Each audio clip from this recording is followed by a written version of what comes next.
La vida en las villas argentinas es realmente dura. Sus habitantes sobreviven en medio de complejas situaciones de precariedad económica y social que van desde dificultades elementales para alimentarse o recibir atención médica hasta tener que soportar contextos de mucha violencia.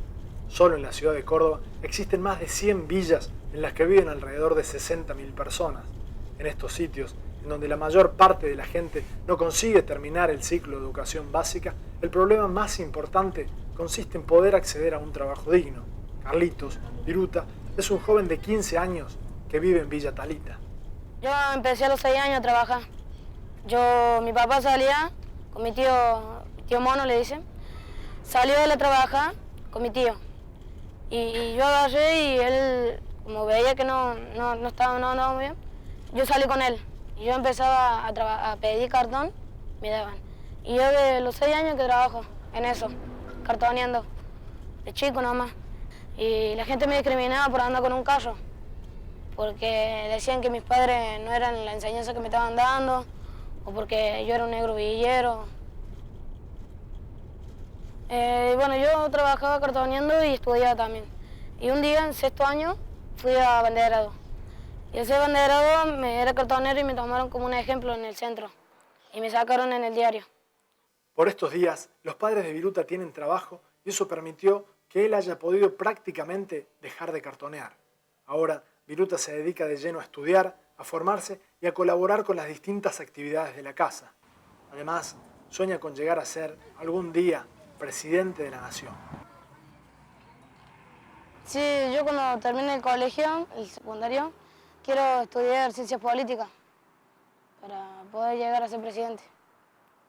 Yo nunca he escuchado que de una villa salga un presidente, pero eso es lo que quiero hacer yo. Quiero cambiar eso. Yo quiero ser presidente, ese es mi sueño, para cambiar la Argentina, por los pobres, la gente ciruja, cartoneros, son tratados injustamente por la sociedad que tenemos hoy en día y quiero cambiar todo eso, que la gente vive en la calle, no tiene trabajo, no tiene plata, no tiene nada.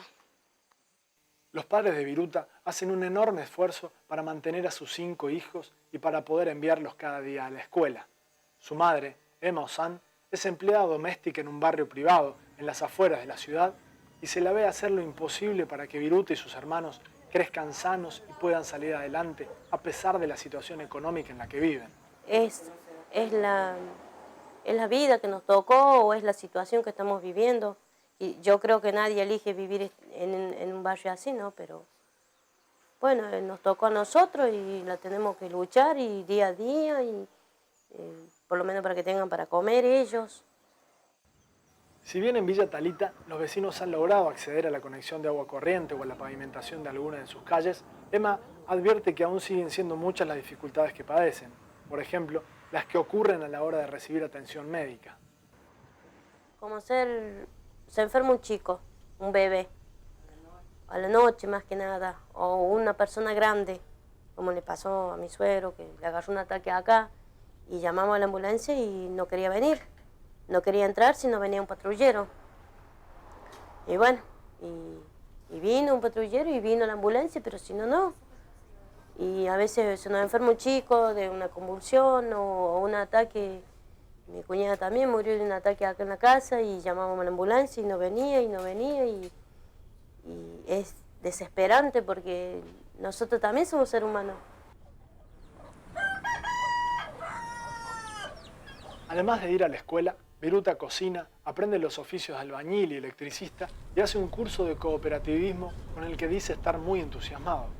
Viruta hace saber que le gustaría que esos conocimientos le sirvan más adelante para poder cambiar la realidad de Villa Talita, en donde explica que hay muchas familias que tienen que vivir en situaciones de precariedad y hacinamiento.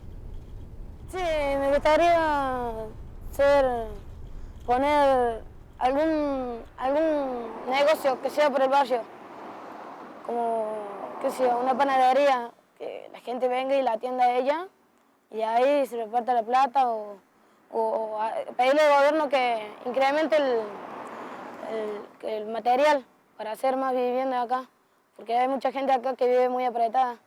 Bueno, hay gente que vive, son como 2 o 3 familias que viven en una sola casa. Y bueno, el baño lo tienen que compartir, la soga. Y bueno, me gustaría construir más casas acá en el barrio. Cada vez que puede, Viruta aprovecha sus ratos libres para bajar a pescar a la orilla del río Suquía junto a sus amigos y sus hermanos. Pescar, cuenta, lo relaja, lo divierte y además lo aleja por un rato de las preocupaciones y problemas cotidianos. No, me encanta pescar. Siempre voy con mis hermanos, mis amigos. Voy a pescar río, acá el río Suquía. Y siempre pescamos algo traemos. Y ahí lo traemos y lo comemos. Nosotros vamos a pescar en un lugar llamado Tronquito, que nosotros en verano ahí lo bañamos y pescamos. Cuando nosotros pescamos a la medida que vaya haciendo calor, porque en el invierno el pescado no sale. Así que allá empieza el calor y ya empieza a salir el pescado. A pesar de todo, Viruta sigue adelante con sus sueños y sus proyectos de poder ayudar a que mejore la situación de su familia, la de Villa Talita y la de las más de 11.000 familias que subsisten como pueden en las villas de la ciudad de Córdoba.